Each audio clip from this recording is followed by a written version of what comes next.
spell FBI? In a world overflowing with movies, we need a hero. Someone to separate the bad from the good.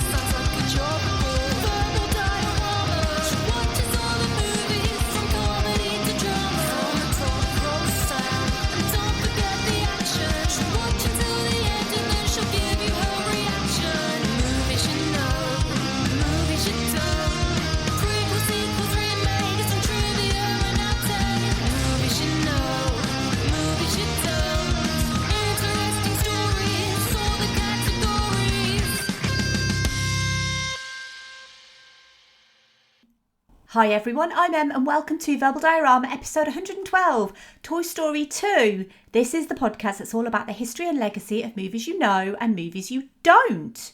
And a huge hi and welcome to you all. Thank you for being here. Thank you for listening to this podcast. There are a lot of movie podcasts out there and I'm really grateful that you've chosen to spend time with me. Whether you are a returning listener or a brand new listener to Verbal Diorama, basically, no matter how you got here, I am really grateful that you're here. And it's great that you're here because this is a movie that really does bring people together. I don't know anyone who does not like this movie.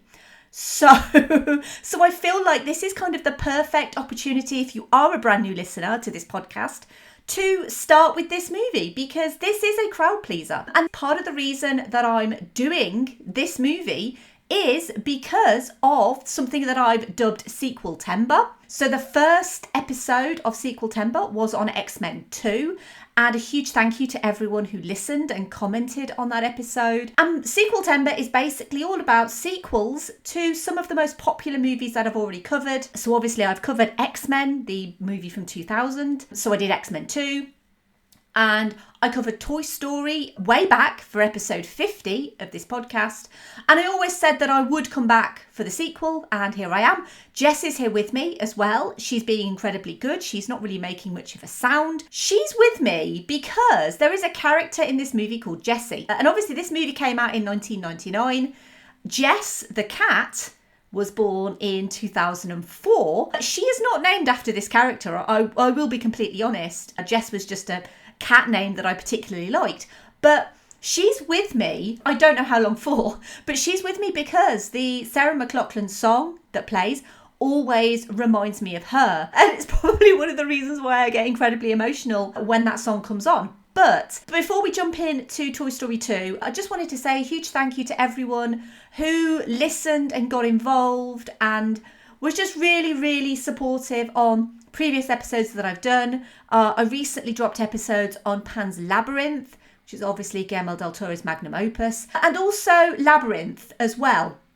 And Pan's Labyrinth and Labyrinth came out pretty much a couple of days after each other, and then a couple of days after Labyrinth, X-Men 2 came out. And I'm just really grateful to everyone who takes the time to listen and comment and just basically give feedback on those episodes. So thank you very much if you did. So we're going to jump into the trailer for Toy Story 2. And it's a movie that bettered its predecessor in every way, but also that got deleted twice. But before we go into that, let's listen to the trailer. It's too fast! How could you even tell what's on? Too late, I'm in the 40s. Gotta go around the horn. It's faster. Town area! What? He's stealing Woody. What? Somebody do something! Woody was kidnapped. Woody once risked his life to save me. I couldn't call myself his friend if I weren't willing to do the same. I'm pecking you your angry eyes, just in case. Let's move! Geronimo! To infinity and beyond! Don't talk to any toy you don't know! We'll have to cross. You're not turning me into a mashed potato. I may not be a smart dog, but I know what roadkill is. Drop!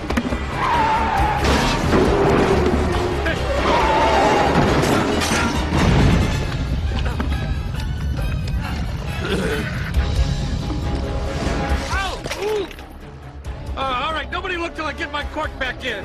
Ah, it surged! I'm officially freaked out now. What are we gonna do, Buzz? Use your head. But I don't want to use my head! This Thanksgiving, The toys are back in town. Woody saves the day again! And just trying to get home. It isn't a real rescue without Buzz Lightyear! In one piece. We've been down this aisle already. You've never been down this aisle. It's pink! Back it up, back it up.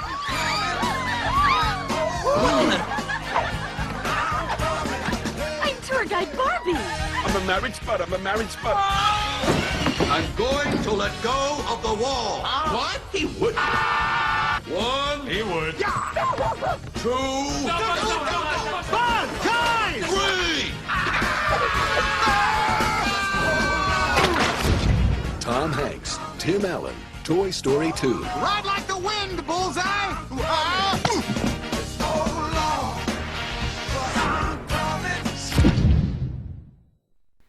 While Andy is away at summer camp, Woody is stolen by Al McWiggin, a greedy toy collector and proprietor of Al's Toy Barn. Buzz, Mr. Potato Head, Slinky Dog, Rex and Ham spring into action to rescue Woody, who finds out he's actually a rare collector's piece from a famous 50s TV show called Woody's Roundup. Woody meets his Roundup gang, Jessie, Bullseye and Stinky Pete the Prospector, but the latter wants the gang to remain together in a Japanese museum. Can the rest of Andy's toys save Woody? Let's find out, shall we? Let's go through the cast of this movie first of all.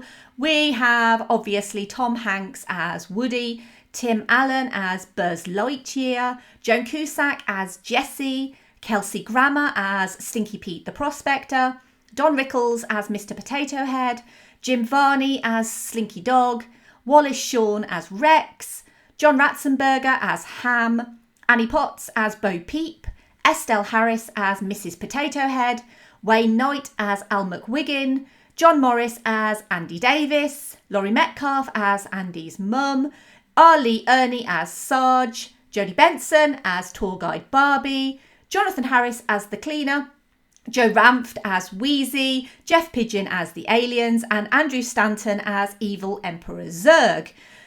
The screenplay was by Andrew Stanton. It was also by Rita Sau, Doug Chamberlain and Chris Webb. The story by John Lasseter, Pete Docter, Ash Brannon and Andrew Stanton. And it was directed by John Lasseter and co-directed by Ash Brannon and Lee Unkrich. And I'm going to come on to those co-directorial credits and the directorial credit and basically everything that happened in the background of this movie in a little bit. But as I said, 62 episodes ago, that is episode 50, I covered the original Toy Story. It came out in 1995. And I talked about what a miracle it was that Toy Story ever came to be, about how it literally changed the face of animation. I'm not going to repeat what I previously said because that's all in episode 50. So please go and listen to episode 50 of this podcast as a precursor to this episode. But it's safe to say that after Toy Story 2 may have been quickly greenlit, but not only did we not get what was intended, this movie went through just as much to get made as its predecessor. And I wasn't joking about it being deleted. Once by accident, once on purpose. I am going to get to that in a bit. But to start this story, we obviously need to go back to 1995. Because Toy Story had been a huge hit for Pixar and Disney in 1995. And while toy manufacturers dropped the ball on Buzz Lightyear merchandise, listen to episode 50 for more on that doozy, it was John Lasseter travelling with his family just after Toy Story's release. He saw a young boy clutching a Woody doll and he realised the power of these characters. Seeing a child excitedly show his parents this particular doll of Woody and realised that that boy would grow up playing with Woody and that there must be more stories that this universe could tell. Together, he and Ed Catmull and Ralph Guggenheim visited the new chairman of Walt Disney Studios, Joe Roth. He had replaced Jeffrey Katzenberg, and Joe Roth liked the idea of a sequel and wanted it to be a direct-to-video sequel. These were cheap to make and they were highly profitable. And if you're not sure what a direct-to-video sequel is, basically in the 90s, the direct-to-video sequel from Disney, they were kind of weird little things, actually. They were technically sequels, but they were never of the same standard. I'm talking visually, I'm talking story-wise, often with replacement voice actors as well. They were there for one thing, and that was to make a profit off the good word of the original movie. They were made by Disney Toon Studios, which was established in 1990, coincidentally the same year that Disney released the first ever animated sequel The Rescuers Down Under, which was not a direct-to-video sequel. That had a full theatrical release and is actually rather good as well. Unfortunately, The Rescuers Down Under faced off against that angel-faced burglar thwarting Kevin McAllister, as Home Alone dominated the box office in 1990. At the time, Disney was at the start of its majestic Renaissance period. I'm talking Beauty and the Beast, Aladdin and The Lion King. They would all be tremendous successes for the studio in the 90s, both financially and critically. And to capitalise on those movies' success, Disney Toon Studios released The Return of Jafar, Aladdin and the King of Thieves, Beauty and the Beast, The Enchanted Christmas, The Lion King 2, Simba's Pride, as well as direct-to-video sequels to The Emperor's New Groove, Lilo and Stitch, and Atlantis the Lost Empire, to middling critical success but huge financial success. Even Robin Williams returned to voice the genie in Aladdin King of Thieves, and that was quite monumentous that he actually did that. But it was never about the quality of these movies, it was about the quantity.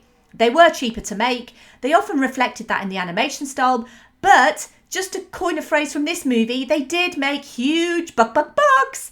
And this was way before Disney realised that theatrical sequels were actually worth investing in. And so at this point, Toy Story 2 was going to be direct-to-video. Whether Tom Hanks and Tim Allen would be available and affordable was uncertain at that point, as was the story, and whether it would even be computer animated. It was even considered to potentially be a hand-drawn animated movie. But John Lasseter spied an opportunity to harvest some new directing talent, mainly because his top choices were working on other features. Andrew Stanton was co-directing A Bug's Life, and Pete Docter was working on what would become Monsters, Inc. With Pixar a relatively small new company, without the capacity to take on a sequel project, Lasseter decided to enlist animation director for Toy Story Ash Brannon, and Disney and Pixar announced Toy Story 2 on the 12th of March 1997. And when it came to who was actually going to animate this movie, back in the 90s, and anyone who grew up in the 90s will know what I'm talking about, CD-ROMs. Interactive CD-ROMs were a fairly new way at the time of merchandising a product. So basically you could create games or stories and other licensed products. And Disney had an interactive products group. It was the computer games division at Disney, and they had already created the animated storybook for Toy Story, as well as the Toy Story Activity Centre. There are clips of these animations online, and honestly, the animation is so beautifully done. You forget that CD-ROM animation was actually quite good as well. So these people who were working in this division, they knew the characters, they had the models, they had everything that they needed. It was a team of 95 people, including animators, engineers, and an art department. And so Steve Jobs made the decision to shut down the computer games division and transition the staff to the Toy Story 2 production in lieu of the availability of Pixar's 300 plus staff members. As I said, they were working on A Bug's Life, and they were also starting to work on Monsters, Inc. This ensured the sequel could be computer generated like before, and despite some concerns over their availability, both Tom Hanks and Tim Allen signed on to the sequel project. It was Ash Brannon who came up with the concept of Woody being found in a yard sale by a collector and being a rare toy. The idea of him being part of a collectible set came from the first draft of A Tin Toy Christmas, which had been pitched to Disney originally in 1990. Al McWiggin, the obsessive toy collector, had originally appeared in an early draft for Toy Story. The idea of collectible toys is something that John Lasseter had experience with. As a toy collector himself and having 5 sons who wanted to play with these collector's items, made him think, how would it feel for the toy to become a collector's item? And how does that work with the underlying theme of the first Toy Story, that a toy is there to be loved and played with by a child? So the direct-to-video version of Toy Story was mostly similar in plot with a few notable differences. And I'm going to go through these differences. The first being that Bullseye actually had a voice. Martin Short had been approached to star as Bullseye and had reportedly recorded lines. Additionally, the character of Jessie does not appear in this movie at all and was instead a cactus called Senorita Cactus, and she was a fellow antagonist to the Prospector, who is not called Stinky Pete, he is just called the Prospector. Instead of a rescue mission where Woody rescues Wheezy the penguin from the yard sale, Woody accidentally rips a stitch in his trousers, goes onto the roof to clear his head, and a loose tile means he falls off the roof and into the yard sale, where he's found by Al McWiggin, who is the cleaner in this direct-to-video version as well, and he sets about cleaning this Woody doll, who is a collectible item. There is a slightly different scene at the toy barn with Buzz, their new version Ultra Buzz and Emperor Zurg, where Buzz rips Zurg's batteries out instead. Woody's dealings with the Roundup team differ too, as the Prospector and Senorita Cactus are self-obsessed toys who think themselves above other toys because they are collector's items. Only Bullseye understands what it's like to be played with by a kid. Woody slowly realises who he is and becomes more and more self-absorbed by his newfound status as a celebrity toy and starts to align his thoughts with the Prospector and Senorita Cactus. When Buzz gets into Al's apartment to rescue Woody, Woody says he doesn't want to be saved, so Buzz ties him up and takes him to the roof and reminds him that being Andy's toy is a privilege. The Prospector and Senorita Cactus then demand that Woody choose his old life with Andy or his new life with them in a museum. Woody's hat ends up getting blown off on the roof and he ends up on a flagpole trying to save it and is himself saved by Buzz, and he realises that he wants to stay with Andy and the rest of the toys, but he also wants to take Bullseye back with him, so goes back into the apartment to get Bullseye, where all of the other toys, Mr. Potato Head, Ham, Rex and Slinky, have come through the vents to also save Woody. Buzz drops a rope from the roof for all the toys but doesn't have the strength to pull them all up. So Woody sacrifices himself and Bullseye sacrifices himself too. With the Woody's Roundup gang back in the apartment, Al returns and packs them up for the museum. He puts them in his car and Andy's toys get in the boot. Woody has an idea to stuff his hat into Al's exhaust, which causes the car to splutter. Al pulls into a petrol station and the toys commandeer his car and drive it off. Al follows suit in a stolen Pizza Planet truck.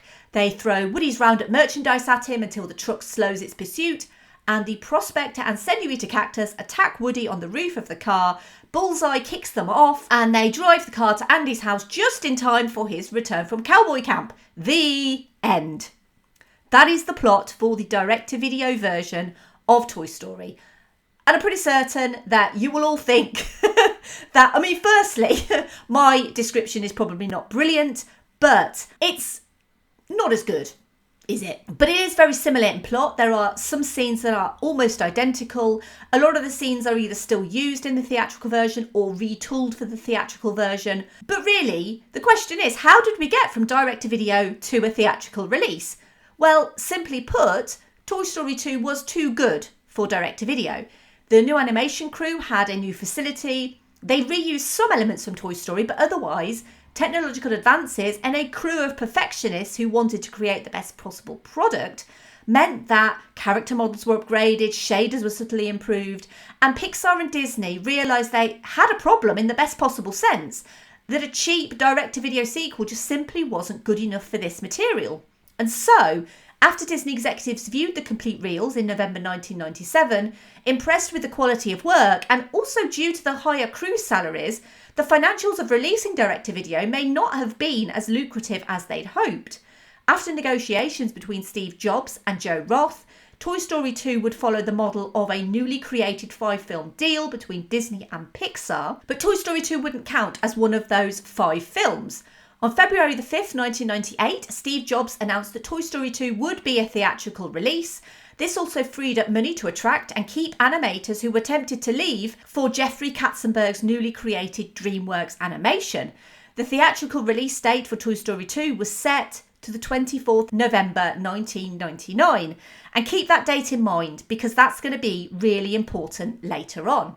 The decision to turn Toy Story 2 into a theatrical feature began in earnest in 1998. A 150-strong team of animators, lighters and modelers at Pixar had been hard at work for some time, while at the same time another 200-plus people were finishing A Bug's Life, the second Pixar feature. And then, as they were working on certain characters in Toy Story 2, they noticed that things were being removed. Directories went from having 40 files to 4. Entire sequences started to vanish before their eyes. Oren Jacob, Associate Technical Director for Toy Story 2, realised very quickly that the movie was being deleted off the company's servers. Hundreds of man-hours of work was vanishing. In a panic, the whole project potentially being deleted, the decision was made to pull the plug on the network connection on the server.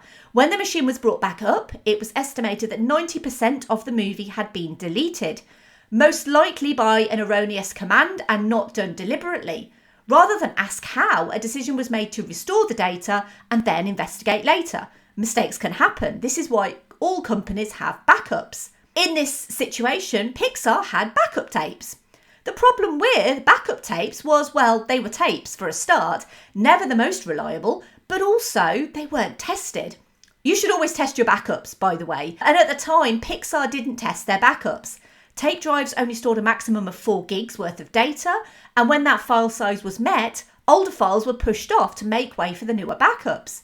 Needless to say, they didn't know this at the time, and Pixar began restoring Toy Story 2 from the backup tapes and submitted 2,000 frames to render. At first, they thought they'd lost about a week's worth of work, which could be caught back on, and with the movie restored, they set about back to work. And then, weird errors started happening. Previous shots wouldn't render correctly, items wouldn't appear in the right place in frame. A week later, oddities and strange things were still happening, and it became apparent that the restored version was unreliable at best and completely corrupt at worst. They had zero confidence in this backup version, and so a huge meeting was called, and no one had a solution. Basically, this was critical. Step forward supervising technical director Galen Sussman. She'd given birth to her second child shortly before, and she had been working from home, meaning that she had a Silicon Graphics workstation at her house. And in order for her to work from home, and this being before the days of high-speed internet connections, the workstation had a full copy of the movie on it, and she received incremental updates over an ISDN connection. Theoretically, her version of the movie was, at the very least, a couple of weeks out of date, but it was a fully working copy. And with an incomplete backup and a corrupt batch of files, this really was their only hope. Just to get a little Star Wars pun in there, because there are quite a lot of Star Wars puns in this movie. So Oren Jacob and Galen Sussman got in her Volvo, drove to her house, retrieved the computer, strapped it in her car and drove it as carefully as possible back to Pixar. It was dubbed the $100 million Volvo, as all of Pixar's efforts up to this point relied on this one machine. And as soon as it did boot up, they copied the entire hard drive over, and while her copy was a couple of weeks old as expected, they were able to confirm and verify 70,000 files were present and accounted for, leaving 30,000 files to manually check. Those manual checks took a few days, with crews sacrificing their weekends. Some of them even slept at the office to get the job done. So important was this little sequel.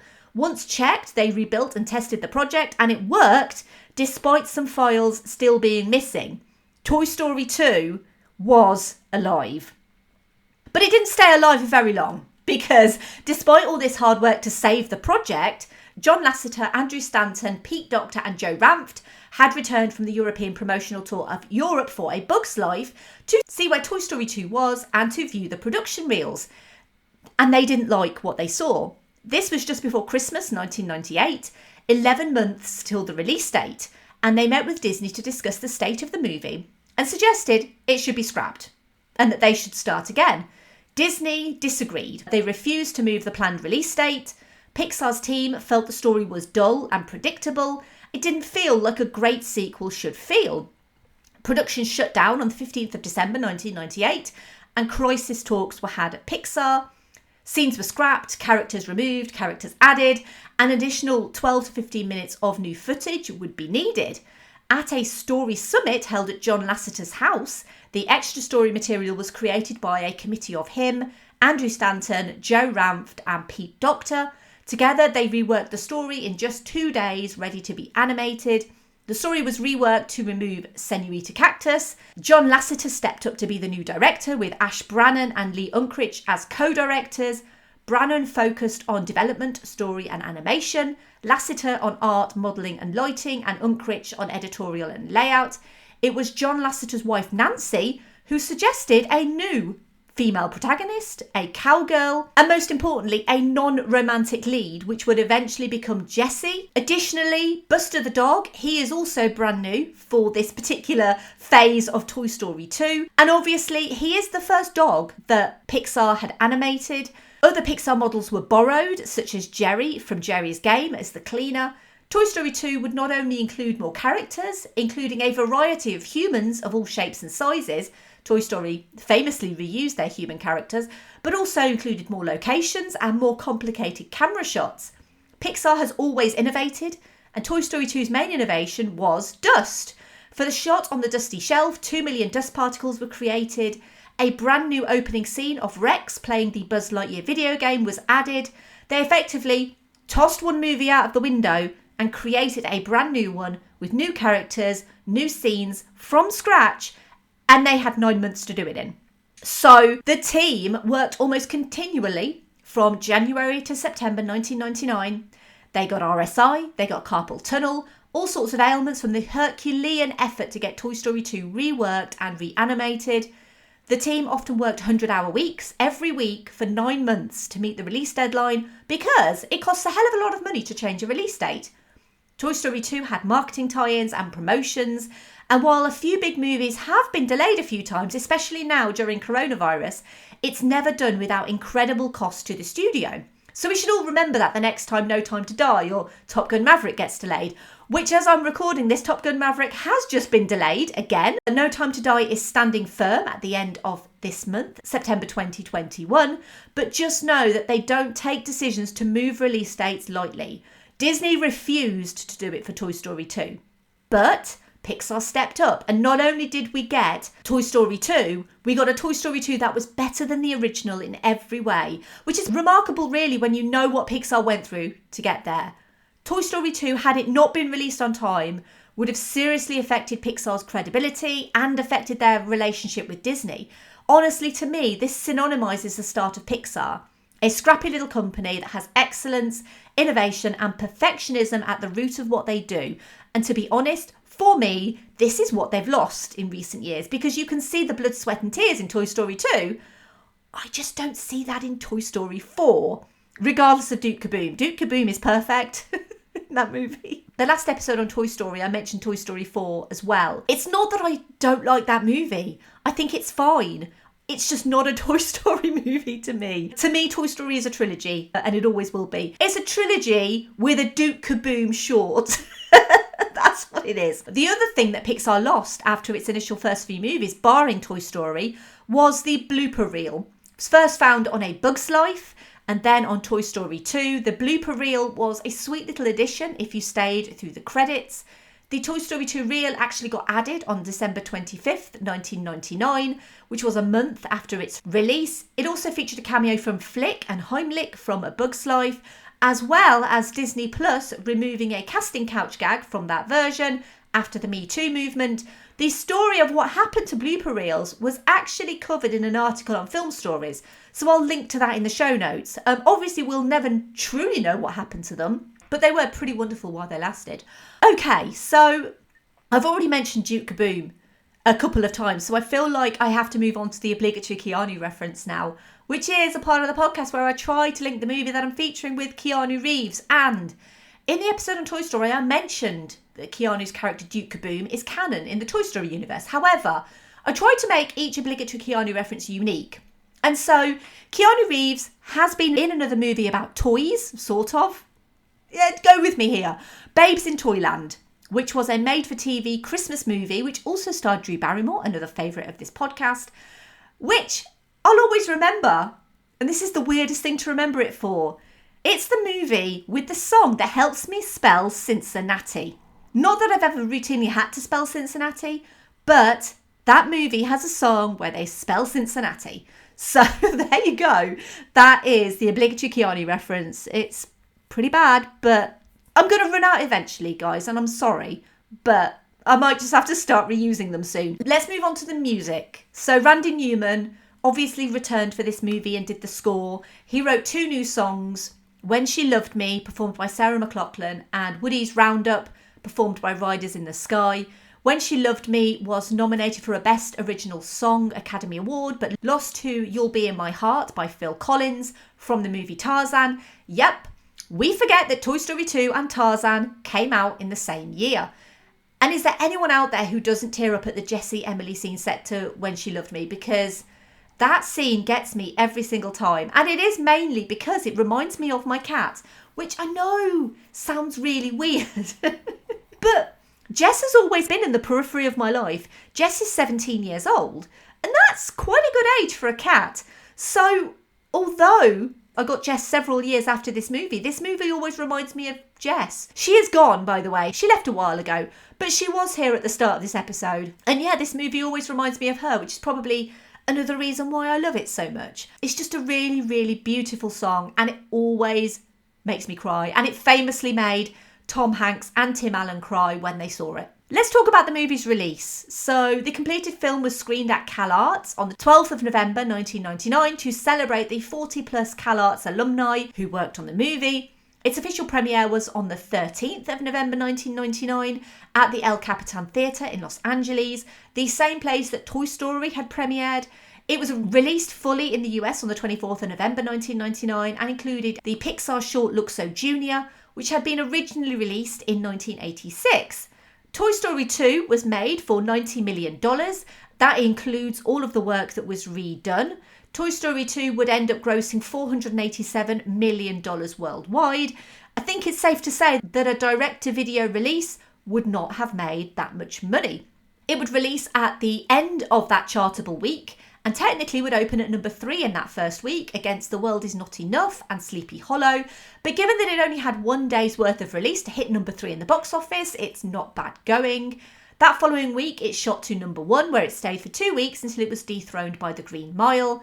It became 1999's highest grossing animated film, and it would be re-released alongside Toy Story for a 3D conversion in 2009. And yes, I went to the cinema to see the 3D re-release, and yes, it was marvellous. And famously, along with its predecessor, Toy Story 2 retains a 100% on Rotten Tomatoes, and shamefully, 5 critics have plummeted Toy Story 3 to 98%. How very dare you all. I hope you all feel very sorry for yourselves, because Toy Story is the perfect trilogy. To me, these are movies that encompass everything about what it is to be human, about what it is to be a child, about nostalgia and about the joy of nostalgia and the joy of play. How anyone can rate Toy Story 3 rotten is completely beyond me. Have a word with yourselves. But anyway, Toy Story 2 retains 100%. So Toy Story and Toy Story 2 are both 100% on Rotten Tomatoes still. And shame on those 5 critics who have dropped Toy Story 3 to 98%. Shame on you. As I mentioned, it was nominated for an Oscar for Best Original Song. It was also nominated for a Golden Globe for Best Original Song for When She Loved Me. And it won a Golden Globe for Best Picture, Musical or Comedy, as well as being nominated for 9 Annie Awards, which are the animation awards. It won 7 of those awards. And Toy Story 3, as I mentioned, arguably makes the perfect trilogy. That came out in 2010, and yes, I will do Toy Story 3 because it's perfect. And as I said, I don't hate Toy Story 4. I don't have the same level of respect for it. And hear me out, because I think it looks absolutely beautiful. The animation work is completely stunning. It's one of the most gorgeously animated movies that I've ever seen in my life, but the overarching message is not a Toy Story movie for me. The style is brilliant and wonderful and perfect, but the substance, except Duke Kaboom, who's perfect, the substance is not a Toy Story movie for me. It was a movie that I didn't want and I didn't need. I was happy with my perfect trilogy. And maybe that's just me gatekeeping Toy Story. I don't know. I don't think that I'm gatekeeping Toy Story, but to me, it is a perfect trilogy and it didn't need a 4th sequel. Will I ever do it? I don't know. I kind of feel like it's a never say never thing because it's a Keanu Reeves movie, so maybe I should. But I don't feel like I need to because I don't feel like it was a movie that needed to be made. Well, that's my thought on Toy Story 4. But what do people think about Toy Story 2? Let's move over to social media thoughts and find out. So, as always, we are going to start with the patrons of this podcast, and we're going to start with Dan.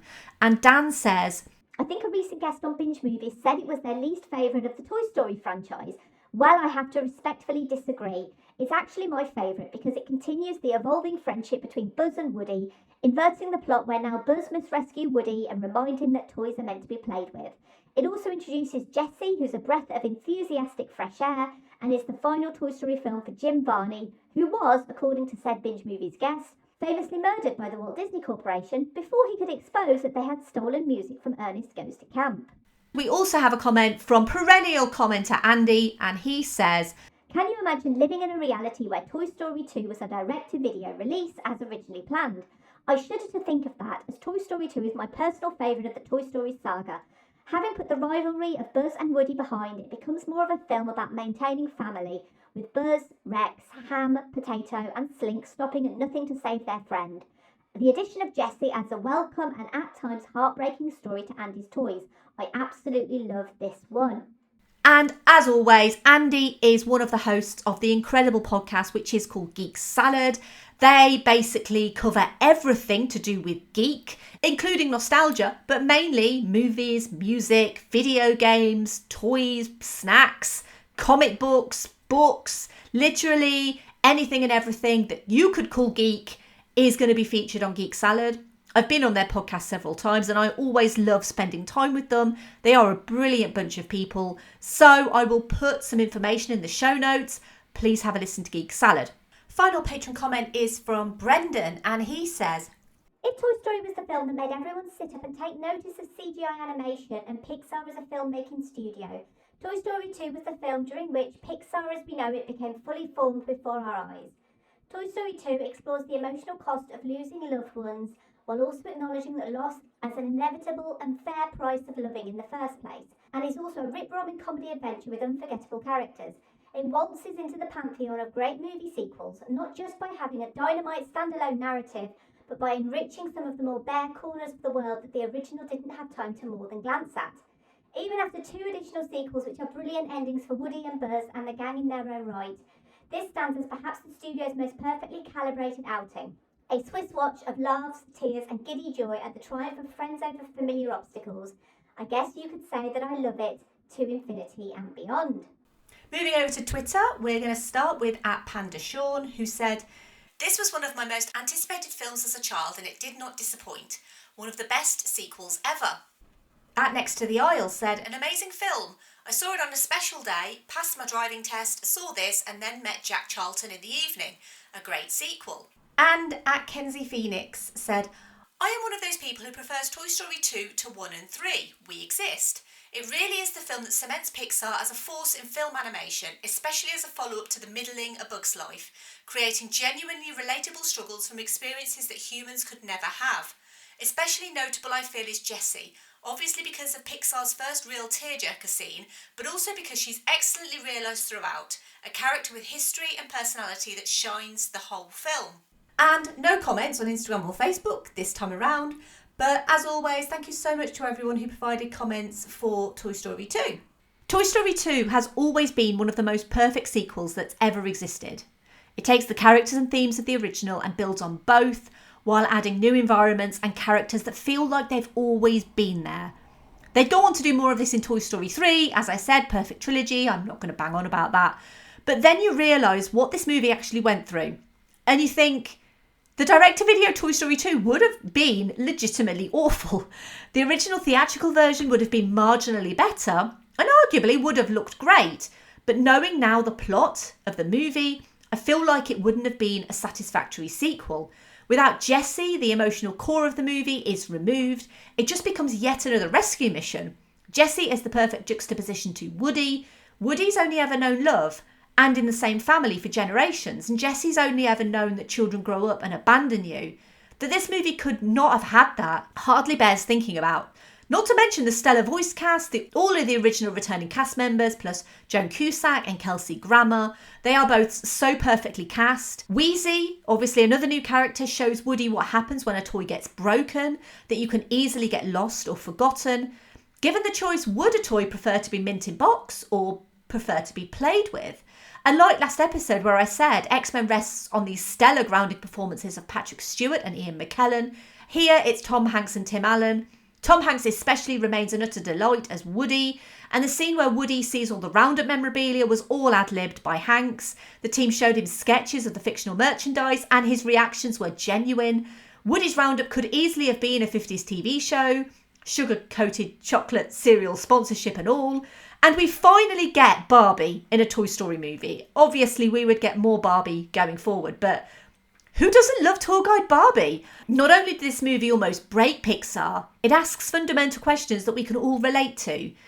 that things don't last forever. And what do we do when something outgrows us or it's outgrown by us?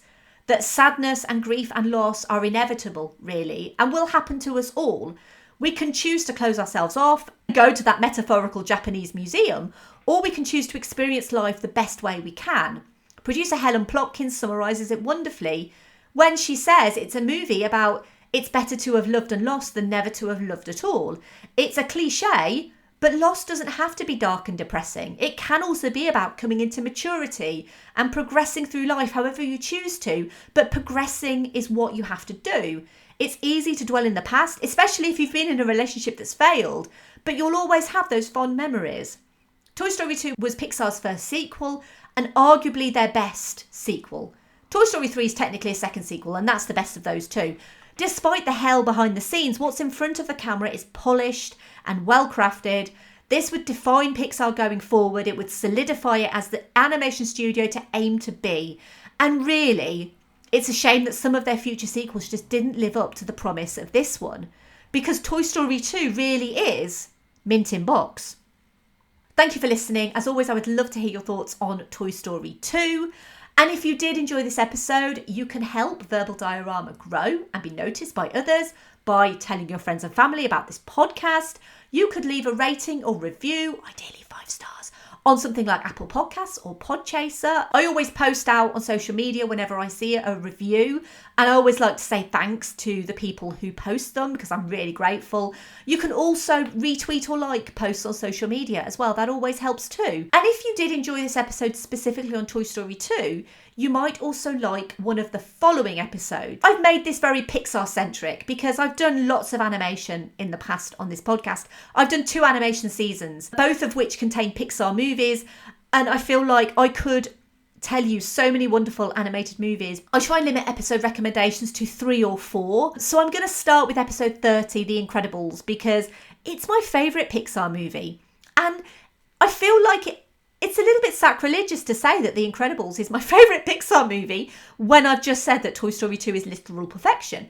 But when you have a studio like Pixar that puts out so much quality content, I love Toy Story 2 with all my heart. I have a very emotional connection to it. I love The Incredibles for something completely different because it's a superhero movie and it's fun and it's bright and it's fast and the pacing's really good and it's just really enjoyable to watch. So I would absolutely recommend The Incredibles as an episode and also as a movie. Obviously, episode 50, Toy Story. Really, I would love it if you listen to that episode first if you haven't. But if you've reached this point in this episode, then you can always go back and listen to it. And I would highly recommend you do. It talks about the creation of Pixar, basically, and how Toy Story got made in the first place. Because as I said, Toy Story 2 is a miracle that it got made. Toy Story is also a miracle that it got made. And the fact that both of these movies are as excellent as they are is really a testament to the genius behind Pixar, and I go into that in detail in episode 50. And also episode 75, which was on Coco, an incredibly popular episode. It's one of the most downloaded episodes of this podcast this year. People love Coco, and for such good reason, because it's such a wonderful, brilliant, completely emotional story, and it's a story about loss and grief, essentially, but it's also a story about celebration of life.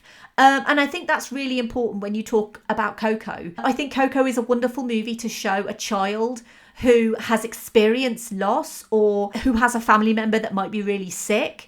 Because to me, the message that I get from Coco is that they're never truly gone. And that's one of the most wonderful things. And also on that episode, I got to have a chat with one of my wonderful friends and patrons, Claudia. She is a Mexican American, and she talked to me about the significance of a movie like Coco to her as a Mexican American. And really, really fascinating chat that we had. So yeah, absolutely. Incredibles, Toy Story, Coco, all of those movies are incredible. Oh, Jess is back. She's back, everyone.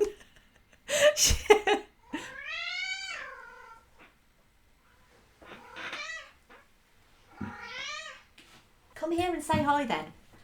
I'm just finishing off the episode, Jess. You've come in at the right time. She probably wants some food. That's the only reason she's come in. Anyway, give me feedback on my episode recommendations. Do you think I got it right? I mean, they're Pixar movies, so of course I got it right, but let me know. Let's go quickly talk about the next episode. So this particular sequel is coming 100 episodes after the first. So we're going way back to the start of Verbal Diorama for the first movie. And when I tell you it's a sequel to the greatest movie ever made, you may know what I'm talking about, because I am very well known for my love for the original movie. The original movie came out in 1999, and this movie was unlikely to reach the heights of its predecessor. However, because it's 100 episodes later, I really wanted to cover The Mummy Returns. It's not a terrible movie, although arguably it's not great, but it does have a lot going for it, namely Brendan Fraser and Rachel Weisz. And yeah, I thought it would be a lot of fun to revisit The Mummy Returns, because it's a movie that, admittedly, I've not seen very often. I've seen The Mummy so many times, but The Mummy Returns kind of eludes me a little bit. I've seen it a couple of times, but I'm going to watch it again for this podcast and I'm going to cover it. I'm actually very excited to be talking about The Mummy Returns. So please join me next week for The Mummy Returns. You can follow me on social media. I am at Verbal Diorama on Twitter, Facebook, Instagram and Letterboxd. If you want to support the show financially, you're under no obligation to do so, but I am 100% incredibly grateful to the patrons of Verbal Diorama for supporting this podcast and basically for helping me to keep it running. As always, a huge thank you to them. They are Simon E, Sade, Hardy L, Claudia, Simon B, Laurel, Derek, Jason, Kristin, Kat, Andy, Mike, Griff, Luke, Emily, Michael, Scott, Mark, Brendan, Ian, Lisa, Dan and Sam. You are the rootinest, tootinest patrons in the wild, wild west. Merch, verbaldiorama.com/merch. I don't even know why I bother talking about merch, because no one cares. Genuinely, I will be retooling all of that very soon. You can get in touch with me at verbaldiorama@gmail.com or over at verbaldiorama.com, and you can say hi. You can also say hi on social media too. As I mentioned, Film Stories, you can check out the magazine, which I write for, and the articles online, a couple of which are written by me. And I will pop that link for Film Stories, for the Pixar bloopers in the show notes. And finally, ride like the wind, Bullseye. Bye. Say bye, Jess.